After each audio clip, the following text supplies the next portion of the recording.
సాహిత్యానికి కాలం చెల్లదని Indian National Trust for Art and Cultural Heritage పూర్వపు కన్వీనర్ రచయిత్రి రాణి శర్మ అన్నారు. ఆదివారం ఓ ప్రైవేటు హోటల్లో నిర్వహించిన కార్యక్రమంలో జీవి శ్రీనివాస్ రచించిన చరిత్ర చెప్పిన కథలు కథా సంపుటిని ఆవిష్కరించారు. ఈ సందర్భంగా ఆమె మాట్లాడుతూ గర్వపడే భాష ఉత్తరాంధ్ర భాష అన్నారు. ఈ పుస్తకంలో చరిత్రకు ఒక జీవితం ఇచ్చారని అన్నారు. ముందు తరాలకు వారి వారసత్వాన్ని రచయిత ఇందులో తెలిపారని అన్నారు.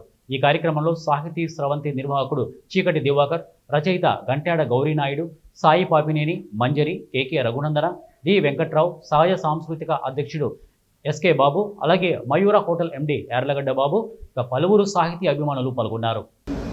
మరల మరల జన్మిస్తాం ఈ నేలలో, మరల మరల జన్మిస్తాం ఈ నేలలో, మరణమైన మధురమే తల్లి సేవలో, మరణమైన మధురమే తల్లి సేవలో, మా దేశం